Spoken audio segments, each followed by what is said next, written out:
इस वीडियो में है क्लास 10th के सब्जेक्ट मैथ्स का चैप्टर नंबर 7 जिसका नाम है कोऑर्डिनेट ज्योमेट्री। कोऑर्डिनेट ज्योमेट्री का ये पार्ट 1 है। इस पार्ट में होगा चैप्टर का इंट्रोडक्शन में कोऑर्डिनेट ज्योमेट्री के सभी इंपॉर्टेंट कॉन्सेप्ट और जो भी फॉर्मूले यूज होंगे चैप्टर के क्वेश्चंस को सोल्व करने के लिए उन सभी को डिस्कस किया जाएगा। इंट्रोडक्शन के अलावा चैप्टर नंबर 7 के जो भी पार्ट्स हैं इन सभी के लिंक आपको नीचे डिस्क्रिप्शन बॉक्स में दिए गए हैं। सभी पार्ट्स को देख लेना और अच्छी तरह से समझ लेना। चैप्टर नंबर 7 का इंट्रोडक्शन स्टार्ट करते हैं नेक्स्ट पेज से।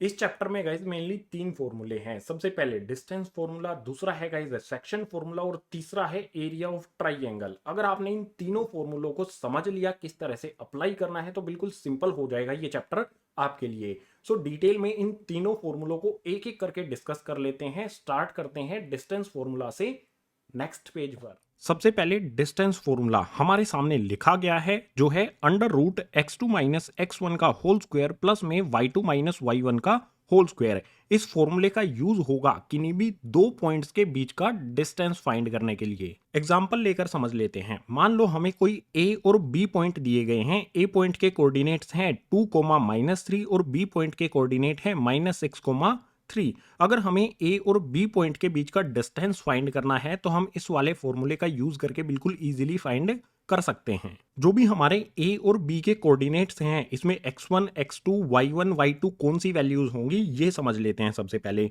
जो हमारा सबसे पहला पॉइंट होगा इसमें ब्रैकेट के अंदर जो सबसे पहले वाली वैल्यू है ये हो जाएगी हमारी x1 और जो दूसरी वाली वैल्यू है ये हो जाएगी हमारी y1। बिल्कुल इसी तरह से जो सेकंड वाला कोऑर्डिनेट है उसमें सबसे पहले वाली जो हमारी ये वैल्यू है ये हो जाएगी हमारी x2 और जो सेकंड वाली वैल्यू है ये हो जाएगी y2। बिल्कुल सिंपल है। क्लास 9th में आपने ये तो पढ़ा ही होगा कि ब्रैकेट के अंदर जो भी फर्स्ट वाली वैल्यू होती है वो x है और सेकंड वाली y होती है। अगर हमें दो पॉइंट दिए गए हैं तो फर्स्ट वाले पॉइंट के जो भी कोऑर्डिनेट्स हैं वो x1 और y1 होंगे और दूसरे वाले पॉइंट के x2 और y2 होंगे। हमें x1, y1, x2, y2 की वैल्यू पता लग गई है तो हम इस फॉर्मूले में वैल्यूज पुट करके a और b के बीच का डिस्टेंस इजीली फाइंड कर सकते हैं। कैसे फाइंड करेंगे? बिल्कुल सिंपल है। ए बी के बीच का डिस्टेंस फाइंड करना है तो सबसे पहले यहां पर लिखेंगे ए बी, इक्वल्स का साइन लगाएंगे। यहां पर हमारा आ जाएगा डिस्टेंस फॉर्मूला जो है हमारा x2 माइनस में x1 ब्रैकेट लगा के इसका होल स्क्वायर करेंगे, प्लस का साइन आ जाएगा। उसके बाद y2 माइनस में y1 ब्रैकेट लगा के होल स्क्वायर कर देंगे। फॉर्मूला लिखने के बाद जो भी हमारी ये वैल्यूज हैं इनको पुट करेंगे। सबसे पहले यहाँ पर रूट एज इट इज आ जाएगा। रूट के अंदर ब्रैकेट बनाएंगे। ब्रैकेट के अंदर आएगा x2 माइनस x1, x2 की वैल्यू -6, x1 की वैल्यू 2। सो सिंपली यहाँ पर -6 आ गया। उसके बाद माइनस का साइन एज इट इज और यहाँ पर आ जाएगा 2। इसका करेंगे होल स्क्वायर। इसके बाद प्लस का साइन लगाएंगे। प्लस साइन के बाद y2 माइनस y1 ब्रैकेट के अंदर है। सो y2 यहाँ पर 3 है, y1 -3 है। सिंपली यहाँ पर ब्रैकेट लगाकर लिखेंगे y2 की वैल्यू जो है 3। उसके बाद माइनस साइन ये वाला एज इट इज आ गया। y1 की वैल्यू -3 है। सो -3 को यहाँ पर ब्रैकेट के अंदर लिखेंगे, ब्रैकेट क्लोज करके। ठीक है, एक और ब्रैकेट आएगा। सबसे पहले यहां पर हमने क्या किया, -3 को ब्रैकेट के अंदर लिखा है। ठीक है, ये वाला ब्रैकेट यहां पर क्लोज करके इसका स्क्वायर कर देंगे। आगे हमारी कैलकुलेशन होंगी। सो रूट सबसे पहले एज इट इज आएगा। -6 -2 दोनों माइनस में है तो ऐड हो जाएंगे। -6 -2 ये हो जाएगा माइनस में 8 और इसका स्क्वायर एज इट इज रहेगा। प्लस का साइन लगाएंगे। यहां पर देख सकते हो 3 -3 माइनस माइनस प्लस हो जाएगा। 3 प्लस में 3 ये हो जाएगा हमारा 6 और इसका स्क्वायर भी एज इट इज रहेगा। अब सिंपली रूट लगाएंगे। रूट के अंदर हमारा -8 का स्क्वायर है। -8 का स्क्वायर हो जाएगा 64 प्लस में 6 का स्क्वायर हो जाएगा 36 है। 64 और 36 को ऐड करेंगे तो ये आ जाएगा रूट के अंदर 100। और 100 को हम क्या लिख सकते हैं, रूट के अंदर 100 हो सकता है हमारा 10 मल्टीप्लाई में 10। रूट के अंदर पेयर बन गया तो एक वैल्यू बाहर निकल जाएगी। आंसर आएगा हमारा 10। 10 क्या होगा, 10 के आगे क्या लिखेंगे, सेंटीमीटर, मीटर, क्या लिखा जाएगा, यूनिट्स। सो अगर हमें इस तरह से ए और बी दो पॉइंट दिए गए हैं और हमसे बोला जाए कि डिस्टेंस फाइंड करना है ए और बी पॉइंट के बीच का, तो डिस्टेंस फॉर्मूले का यूज करके इस तरह से डिस्टेंस फाइंड कर लेंगे। ये हो जाएगा हमारे ए और बी के बीच का डिस्टेंस। सो इस तरह से हमें यूज कर लेना है डिस्टेंस फॉर्मूला और डिस्टेंस फाइंड कर लेना है। अब डिस्टेंस फॉर्मूला में ही एक टर्म आती है इक्विडिस्टेंट पॉइंट। मान लो हमारे कोई दो पॉइंट ए और बी दिए गए हैं और हमसे बोला जाए कि कोई सी पॉइंट है जो ए और बी से इक्विडिस्टेंट यानी कि बराबर दूरी पर है, तो उसके कोऑर्डिनेट हम कैसे फाइंड करेंगे। इसमें सबसे पहले दो पॉइंट्स को समझ लो। इक्विडिस्टेंट में अगर जो हमारा पॉइंट हमें फाइंड करना है वो एक्स एक्सिस पर है, तो इस कंडीशन में जो वाई कोऑर्डिनेट होगा वो 0 हो जाएगा। और अगर हमसे बोला जाए कि वो पॉइंट वाई एक्सिस पर है, तो इस कंडीशन में एक्स की वैल्यू 0 हो जाएगी। एग्जाम्पल से समझें, इस वाले पार्ट को रब करके समझते हैं। इक्विडिस्टेंट वाली टर्म को समझने के लिए एक एग्जांपल ले लेते हैं, बिल्कुल सिंपल, हमें समझ में आ जाएगा। सो यहां पर एग्जांपल में है find the point on y axis which is equidistant from A and B. हमें एक पॉइंट फाइंड करना है। पॉइंट फाइंड करने का मतलब होगा पॉइंट के कोऑर्डिनेट फाइंड करना।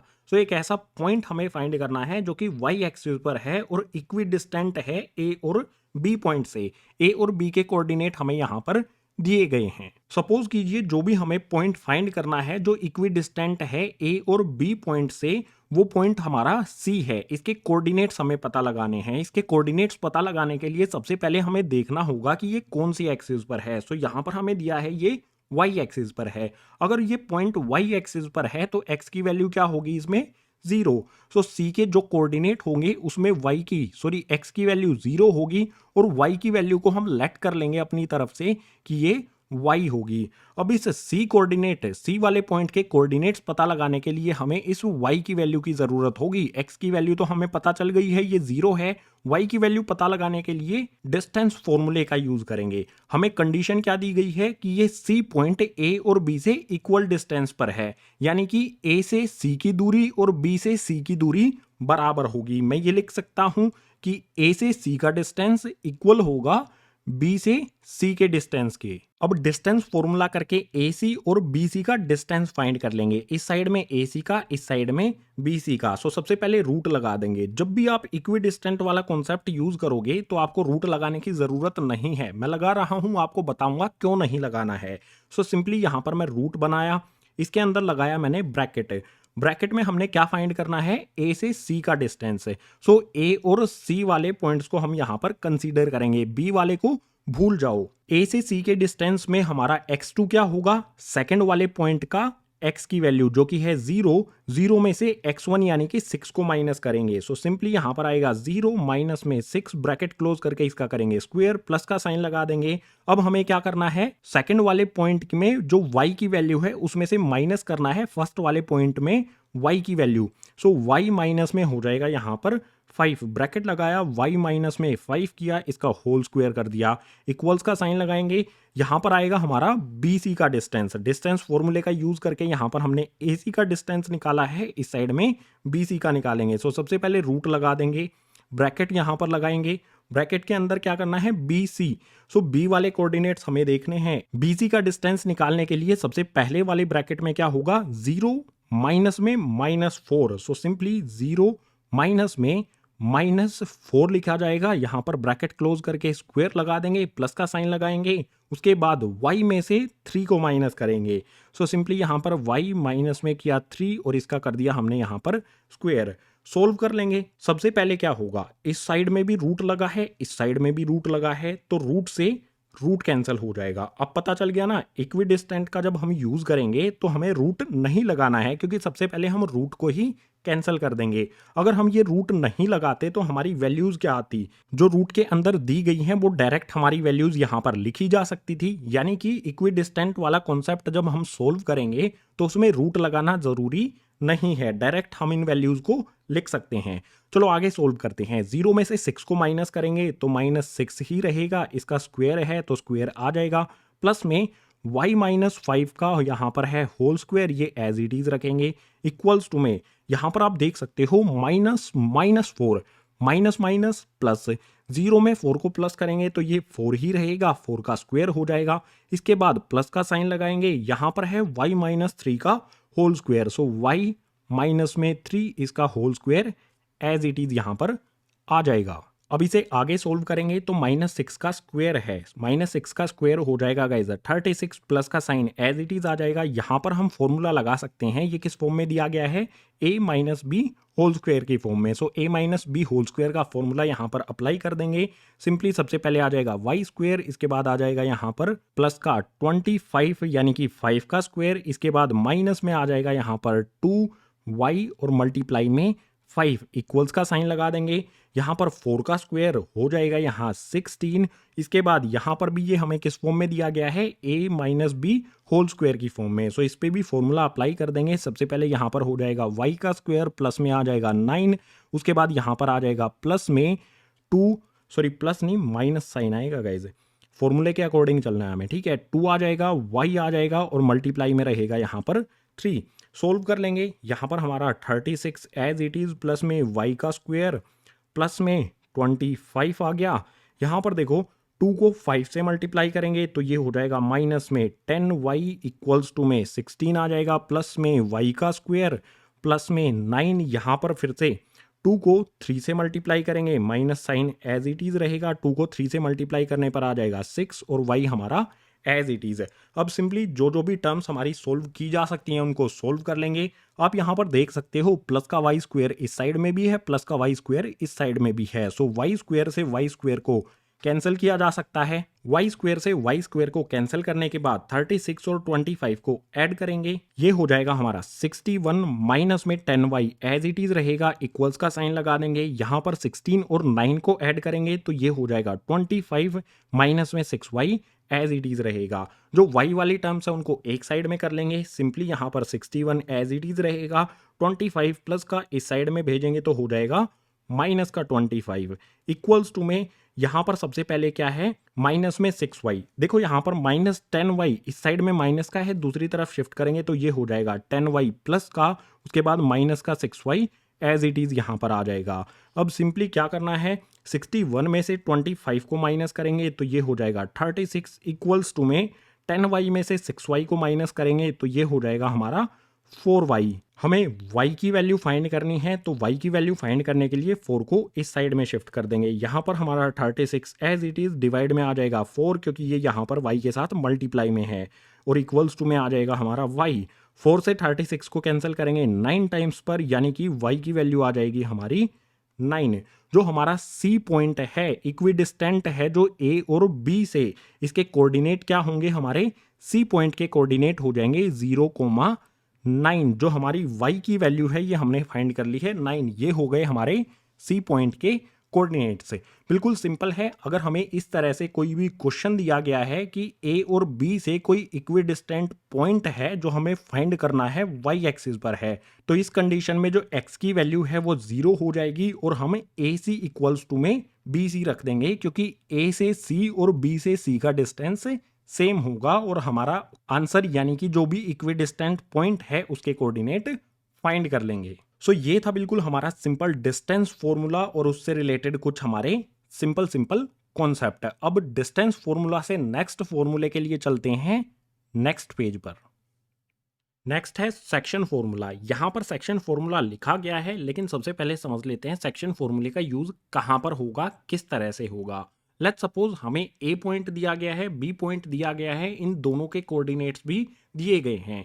A से B एक स्ट्रेट लाइन ड्रॉ की गई है। अगर इस लाइन को कोई एक पॉइंट डिवाइड कर दे, लेट्स सपोज यहाँ पर A B से जो लाइन है उसको कोई पॉइंट C डिवाइड कर देता है 3:1 में। जो A से B की तरफ स्ट्रेट लाइन है इसको कोई पॉइंट C 3:1 में डिवाइड कर देता है, तो अगर हमें ये पता लगाना है इस C के कोऑर्डिनेट्स क्या होंगे, उसके लिए यूज करेंगे सेक्शन फॉर्मूला। बिल्कुल सिंपल है। जो भी हमारा C पॉइंट है इसके कोऑर्डिनेट्स को लेट कर लेंगे x, y।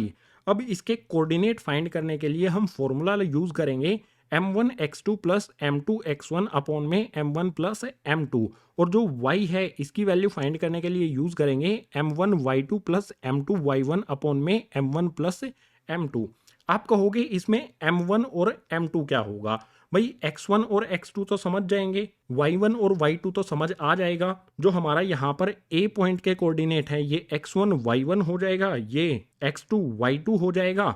m1 m2 क्या होगा, जो हमारा रेशो है यहाँ पर क्या है 3:1 है, तो इसमें जो फर्स्ट वाला है ये होगा हमारा m1 और जो सेकंड वाला है ये हो जाएगा हमारा m2। जो भी रेशो हमें दिया है उसमें फर्स्ट m1 और सेकंड हो जाएगा m2। इस फॉर्मूले में सभी वैल्यूज को पुट करके x और y जो हमारी वैल्यूज हैं सी पॉइंट की ये फाइंड कर लेंगे। कैसे करेंगे, बिल्कुल सिंपल है गाइज। यहाँ पर x, y लिखेंगे, ब्रैकेट लगाएंगे, इक्वल्स टू में यहाँ पर वैल्यूज पुट करेंगे m1 x2।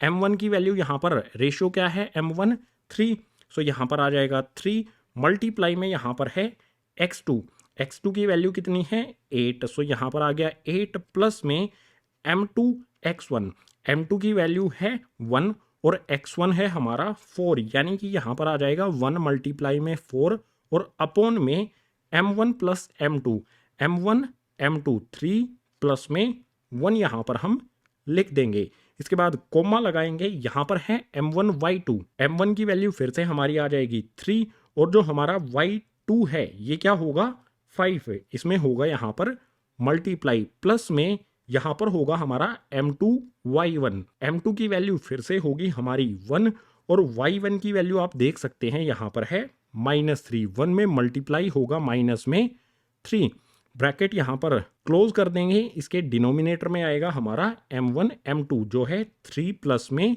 1। सोल्व कर लेंगे तो हमारी x और y की वैल्यू हमें मिल जाएगी। सो बिल्कुल सिंपल है, 3 को 8 से मल्टीप्लाई करेंगे तो ये हो जाएगा 24 प्लस में 1 को 4 से मल्टीप्लाई करेंगे तो ये हो जाएगा 4 और डिवाइड में 3 प्लस में 1 ये हो जाएगा हमारा 4। कोमा लगाएंगे, 3 को 5 से मल्टीप्लाई करेंगे हो जाएगा 15। इसके बाद यहाँ पर देख सकते हो 1 प्लस का है 3 माइनस का है, प्लस माइनस 1 को 3 से मल्टीप्लाई करेंगे 3, सो मल्टीप्लाई करने पर -3 हमें मिलेगा और डिवाइड में मिल जाएगा हमें 3 + 1 4। आगे यहाँ पर आसान है, 24 में 4 ऐड करेंगे तो ये हो जाएगा 28, डिवाइड में आ जाएगा 4, कोमा लगा के 15 - 3, 15 में से 3 को माइनस करेंगे तो आ जाएगा 12, डिवाइड में 4 एज इट इज। 4 से 28 को कैंसिल किया जा सकता है, 4 7 जा हो जाएगा 28। बिल्कुल इसी तरह से 4 से 12 को भी कैंसिल किया जा सकता है, 4 3 जा हो जाएगा 12।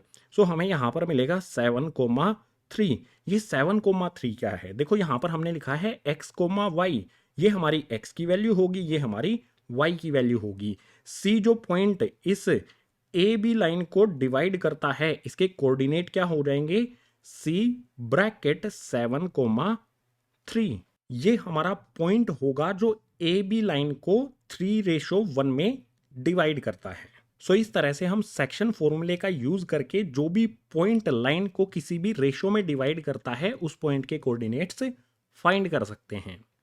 अब एक सेकंड सिचुएशन ले लेते हैं। मान लो हमारा जो ये सी पॉइंट है इसके कोऑर्डिनेट हमें 7,3 दिए गए हैं, लेकिन रेशो जो 3:1 है ये हमें नहीं दिया गया है। हमें रेशो फाइंड करना है कि ए और बी जो ये लाइन है इसको सी किस रेशो में डिवाइड करता है। सबसे पहले जो भी हमारा रेशो होगा उसको मान लेंगे m1 m2। हमें इस m1 और m2 की वैल्यू फाइंड करनी है, तो इसके लिए क्या करेंगे, इसी सेक्शन फॉर्मूले का यूज करेंगे।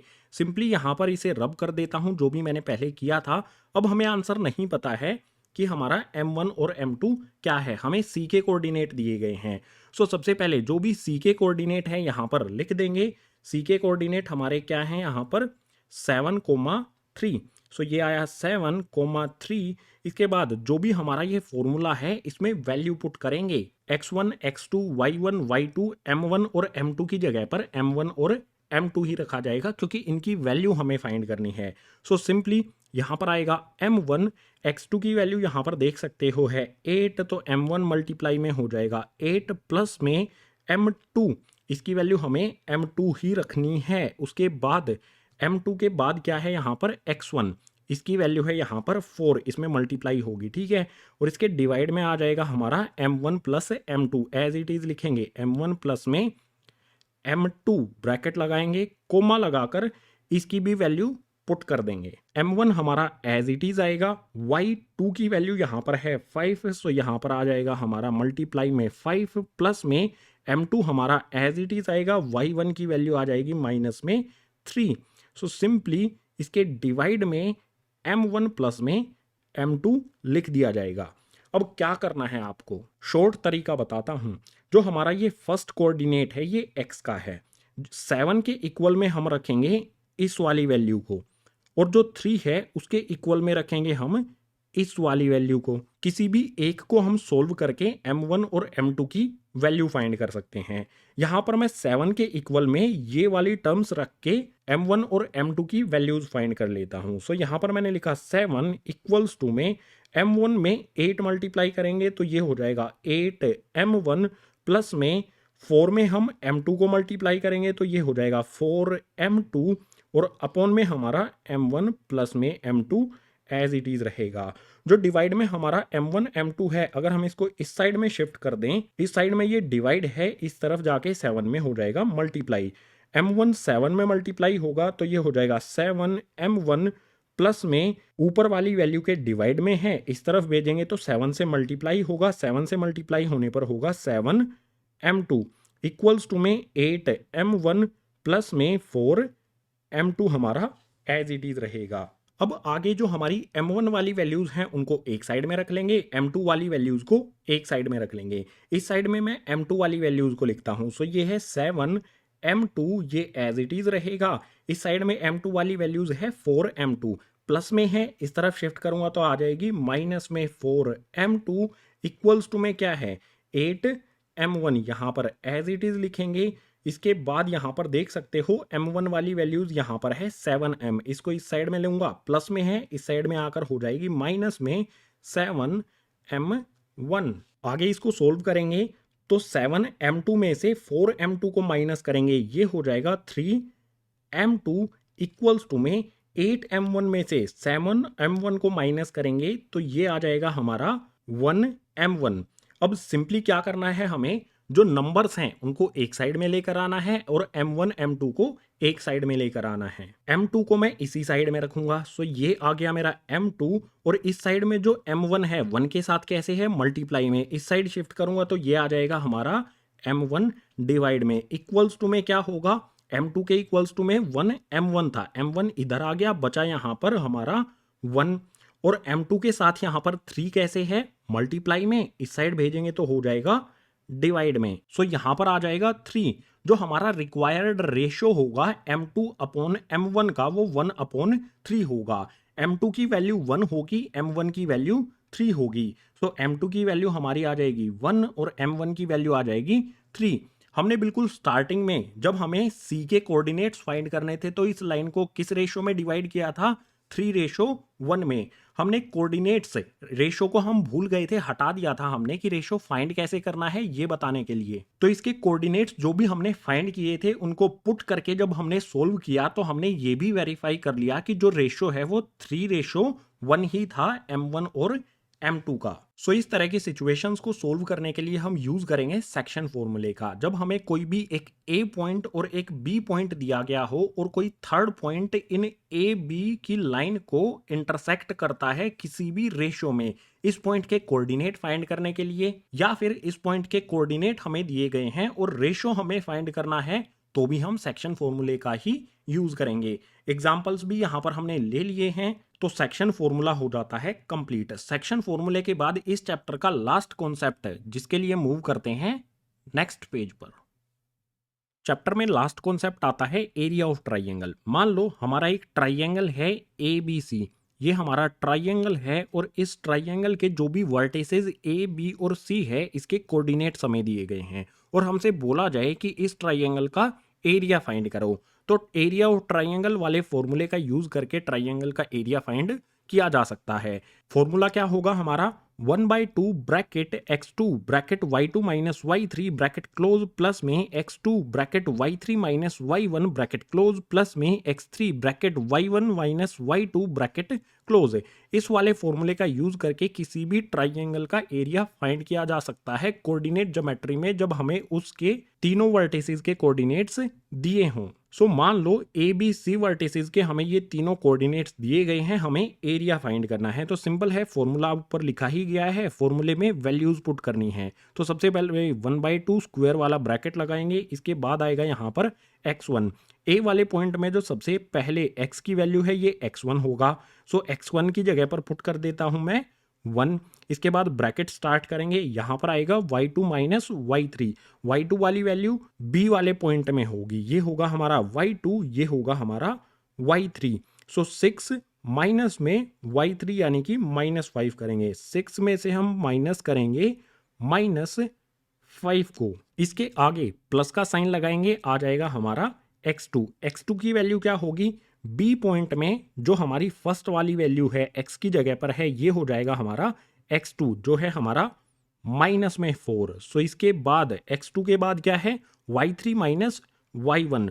ब्रैकेट लगा के लिखूंगा यहाँ पर, y3 क्या होगा हमारा -5। सो यहाँ पर आया माइनस में 5, इसमें से माइनस करेंगे y1 को। y1 कितना है हमारा -1। सो यहाँ पर आ जाएगा -1।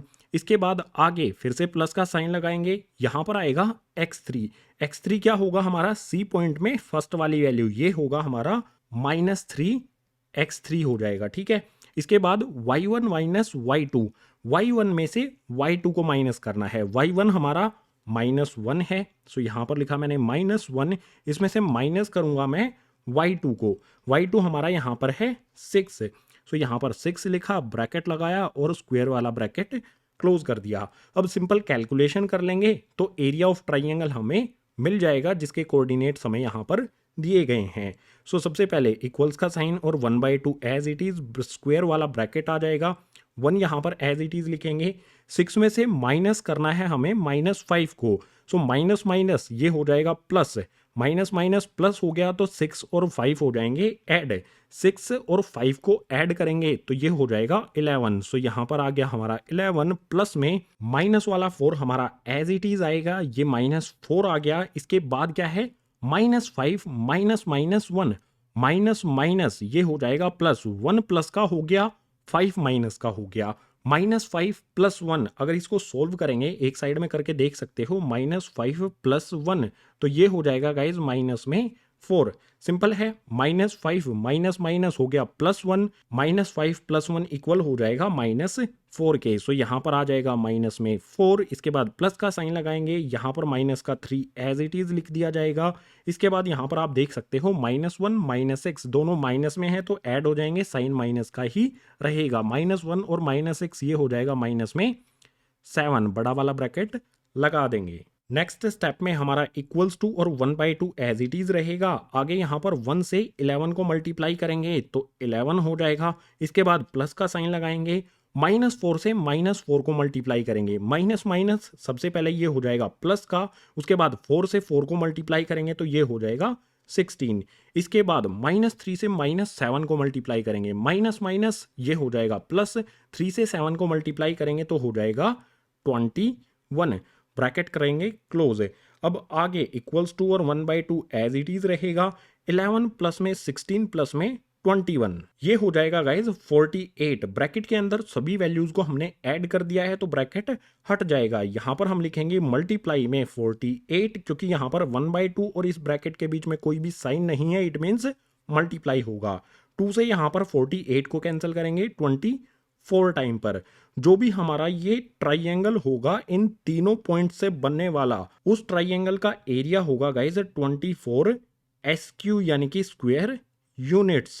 सो कोऑर्डिनेट ज्योमेट्री में हमारा कोई भी ट्राइंगल है, उस ट्राइंगल के तीनों वर्टिसेस के कोऑर्डिनेट्स हमें दिए गए हैं तो उसके एरिया को हम निकाल सकते हैं इस एरिया ऑफ ट्राइंगल फॉर्मूले का यूज करके। सो जो भी यहाँ पर हमें ए, बी और सी के कोऑर्डिनेट्स दिए गए थे ट्राइंगल के लिए, उनको सोल्व करने पर उस ट्राइंगल का एरिया आ गया 24 स्क्वायर यूनिट्स। यहाँ पर आपको इसके अलावा 2 पॉइंट्स का ध्यान रखना है। सबसे पहला पॉइंट होगा कि कभी भी एरिया माइनस में नहीं आएगा।